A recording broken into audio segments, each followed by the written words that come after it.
नमः शिवाय। सभी भक्तों को सादर प्रणाम। भक्तों, आज के इस वीडियो में हम जानेंगे 16 सोमवार पूजा किस प्रकार करनी चाहिए, 16 सोमवार की पूजा विधि, व्रत किस प्रकार करें। साथ ही इस वीडियो में हम 16 सोमवार व्रत कथा भी श्रवण करेंगे। तो चलिए भक्तों, वीडियो शुरू करते हैं।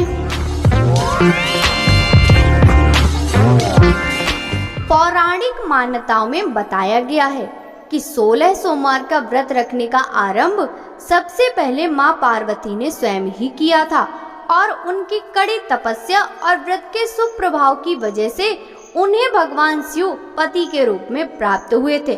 आज हम आपको बताने जा रहे हैं कि इस व्रत को करने के फायदे और व्रत की विधि। 16 सोमवार का व्रत दाम्पत्य जीवन की खुशहाली के लिए और मनपसंद जीवन साथी पाने के लिए किया जाता है।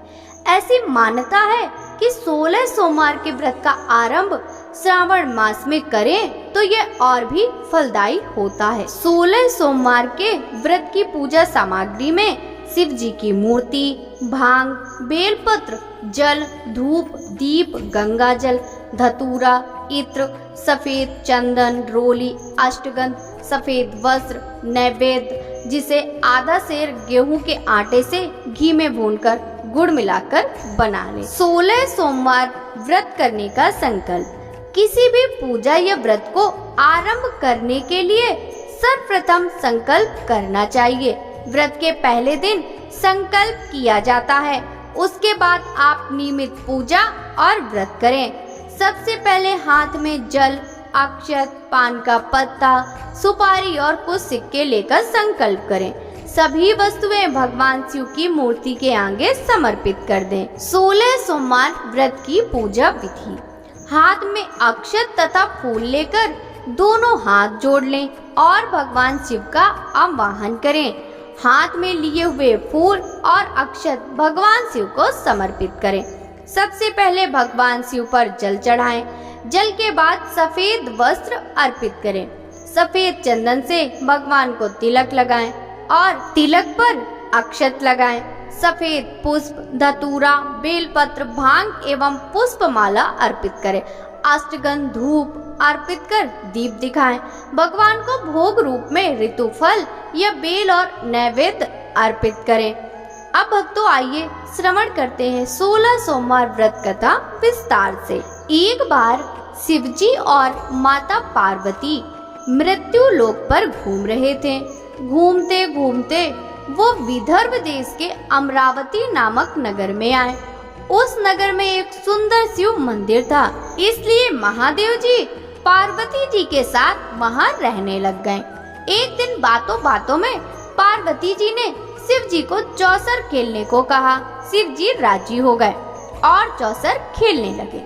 उसी समय मंदिर का पुजारी दैनिक आरती के लिए आया। पार्वती ने पुजारी से पूछा, बताओ हम दोनों में चौसर में कौन जीतेगा।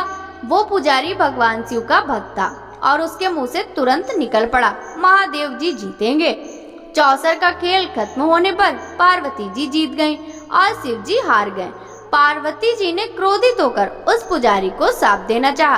तभी शिव जी ने उन्हें रोक दिया और कहा, ये तो भाग्य का खेल है, उसकी कोई गलती नहीं। फिर भी माता पार्वती ने उसे कोढ़ी होने का शाप दे दिया और उसे कोढ़ हो गया। काफी समय तक वे कोढ़ से पीड़ित रहा। एक दिन एक अप्सरा उस मंदिर में शिव जी की आराधना करने के लिए आई और उसने उस पुजारी के कोढ़ को देखा। अप्सरा ने उस पुजारी को कोढ़ का कारण पूछा तो उसने सारी घटना सुना दी। अप्सरा ने पुजारी को कहा, तुम्हें इस कोढ़ से मुक्ति पाने के लिए 16 सोमवार व्रत करना चाहिए। उस पुजारी ने व्रत करने की विधि पूछी। अप्सरा ने बताया, सोमवार के दिन स्नान करने के बाद साफ स्वच्छ वस्त्र धारण कर लेना और आधा किलो आटे से पंजीरी बना लेना। उस पंजीरे के 3 भाग करना। प्रदोष काल में भगवान शिव की आराधना करना। इस पंजीरी के 1/3 हिस्से को आरती में आने वाले लोगों को प्रसाद के रूप में देना। इस तरह 16 सोमवार तक यही विधि अपनाना। 17वें सोमवार को 1/4 गेहूं के आटे से चूरमा बना देना और शिव जी को अर्पित कर लोगों में बांट देना, इससे तुम्हारा कोढ़ दूर हो जाएगा। इस तरह 16 सोमवार व्रत करने से उसका कोढ़ दूर हो गया और वह खुशी खुशी रहने लग गया। एक दिन शिव जी और पार्वती दोबारा उस मंदिर में लौटे और उस पुजारी को एकदम स्वस्थ देखा। पार्वती जी ने उस पुजारी से स्वास्थ्य लाभ होने का राज पूछा। उस पुजारी ने उनसे कहा, 16 सोमवार व्रत का फल है जिससे उसका कोढ़ दूर हो गया। पार्वती जी इस व्रत के बारे में सुनकर बहुत प्रसन्न हुई। उन्होंने भी यह व्रत किया और इससे उनका पुत्र वापस घर लौट आया और आज्ञाकारी बन गया। कार्तिकेय ने अपनी माता से उनके मानसिक परिवर्तन का कारण पूछा जिससे वो वापस घर लौट आए। पार्वती ने उन्हें इन सब के पीछे 16 सोमवार व्रत के बारे में बताया। कार्तिकेय यह सुनकर बहुत खुश हुए। कार्तिकेय ने अपने दूर गए ब्राह्मण मित्र से मिलने के लिए उस व्रत को किया और 16 सोमवार होने पर उनका मित्र उनसे मिलने विदेश से वापस लौट आया।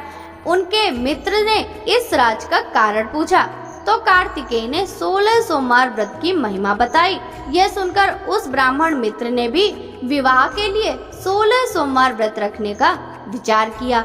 एक दिन राजा अपनी पुत्री के विवाह की तैयारियां कर रहा था। कई राजकुमार राजा की पुत्री से विवाह करने के लिए आए। राजा ने एक शर्त रखी कि जिस भी व्यक्ति के गले में हथनी वरमाला डालेगी उसी के साथ उसकी पुत्री का विवाह होगा। वो ब्राह्मण भी वही था और भाग्य से उस हथनी ने उस ब्राह्मण के गले में वरमाला डाल दी और शर्त के अनुसार राजा ने उस ब्राह्मण से अपनी पुत्री का विवाह करा दिया। एक दिन राजकुमारी ने ब्राह्मण से पूछा, आपने ऐसा क्या पुण्य किया जो हथनी ने दूसरे सभी राजकुमारों को छोड़कर आपके गले में वरमाला डाल दी? उसने कहा, प्रिय, अब मैंने अपने मित्र कार्तिकेय के कहने पर 16 सोमवार व्रत किए थे। उसी के परिणाम स्वरूप तुम लक्ष्मी जैसी दुल्हन मुझे मिली।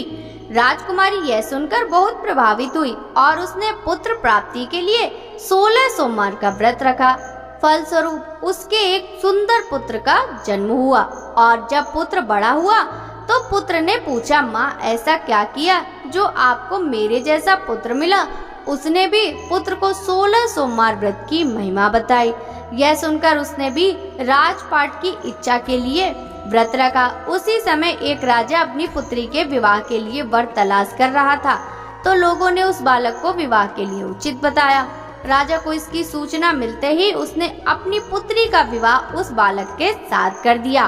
कुछ सालों बाद जब राजा की मृत्यु हुई तो वह राजा बन गया क्योंकि उस राजा के कोई पुत्र नहीं था।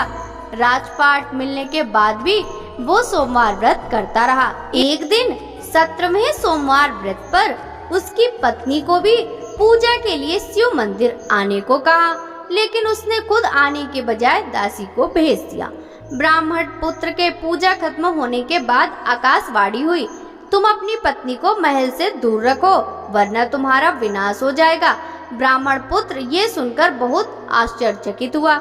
महल वापस लौटने पर उसने अपने दरबारियों को भी ये बात बताई तो दरबारियों ने कहा कि जिसकी वजह से ही उसे राजपाट मिला है वो उसी को महल से बाहर निकालेगा, लेकिन उस ब्राह्मण पुत्र ने उसे महल से बाहर निकाल दिया। वो राजकुमारी भूखी प्यासी एक अनजान नगर में आई। वहाँ पर एक बूढ़ी औरत धागा बेचने बाजार जा रही थी। जैसे उसने राजकुमारी को देखा तो उसने उसकी मदद करते हुए कहा, उसके साथ व्यापार में मदद करने को कहा। राजकुमारी ने भी एक टोकरी अपने सर पर रख ली। कुछ दूरी पर चलने के बाद एक तूफान आया और वो टोकरी उड़कर चली गई। अब वो बूढ़ी औरत रोने लग गई और उसने राजकुमारी को मनहूस मानते हुए चले जाने को कहा। उसके बाद वो एक तेली के घर पहुंची। उसके वहां पहुंचते ही सारे तेल के घड़े फूट गए और तेल बहने लग गया। उस तेली ने भी उसे मनहूस मानकर उसको वहां से भगा दिया। उसके बाद वो एक सुंदर तालाब के पास पहुंची। जैसे ही पानी पीने लगी उस पानी में कीड़े चलने लगे और सारा पानी धुंधला सा हो गया। अपने दुर्भाग्य को कोसते हुए उसने गंदा पानी पी लिया और पेड़ के नीचे सो गई। जैसे ही वो पेड़ के नीचे सोई, उस पेड़ की सारी पत्तियां झड़ गईं। अब वो जिस पेड़ के पास जाती, उसकी पत्तियां गिर जाती थी।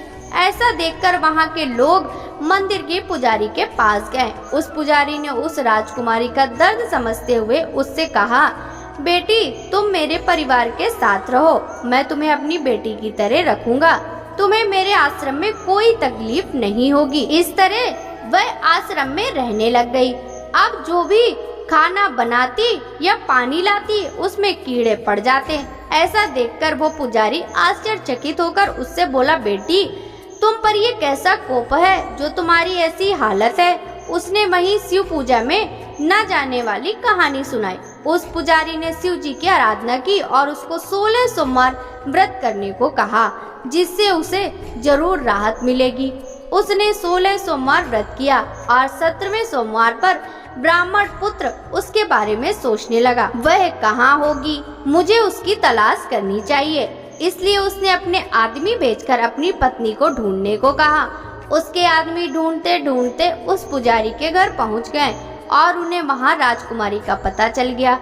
उन्होंने पुजारी से राजकुमारी को घर ले जाने को कहा, लेकिन पुजारी ने मना करते हुए कहा, अपने राजा को कहो कि खुद आकर इसे ले जाएं। राजा खुद वहां पर गया और राजकुमारी को वापस अपने महल लेकर आया।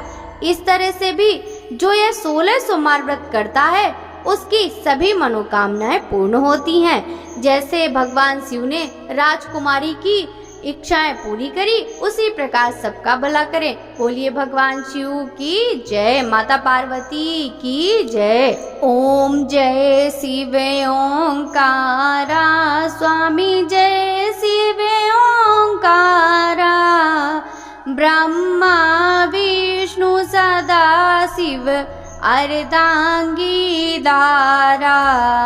ओम जय शिव ओंकारा, एकानन चतुरानन पंचानन राजे, हंसासन गरुड़ासन वृषवाहन साजे। ओम जय शिव ओंकारा, दो भुज चार चतुर भुज, 10 भुज अति सोहे, त्रिगुण रूप निरखता, त्रिभुवन जन मोहे। ओम जय शिव ओंकारा, अच्छे माला वन माला, मुंड माला धारी, त्रिपुरारी कंसारी, करमाला धारी।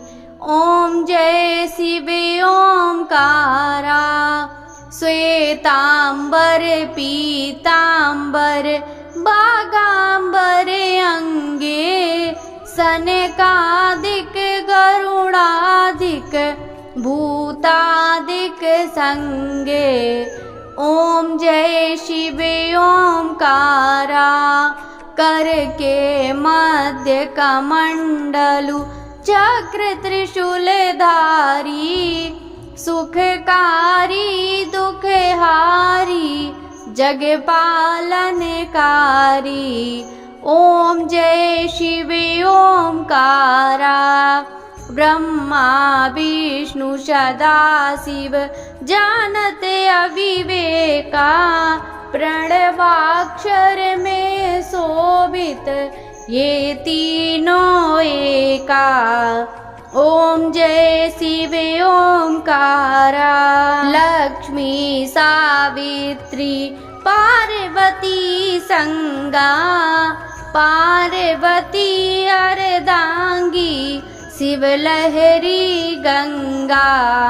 ओम जय शिव ओंकारा, पर्वत सोहे पार्वती, शंकर कैलासा, बांग दतूर का भोजन बसमी में वासा।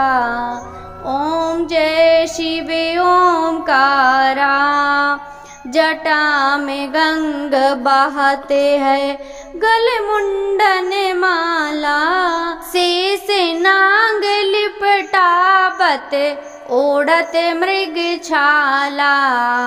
ओम जय शिव ओमकारा, काशी में विश्वनाथ विराजे। नंदी ब्रह्मचारी नित्य उठ दर्शन पावत, महिमाति भारी। ओम जय शिव ओमकारा, त्रिगुण स्वामी जी की आरती जो कोई नर गावे। कहत शिवानंद स्वामी मन वांछित फल पावे। ओम जय शिव ओमकारा, स्वामी जय हर शिव ओमकारा। भगवान शिव जी की जय, भोलेनाथ भगवान की जय।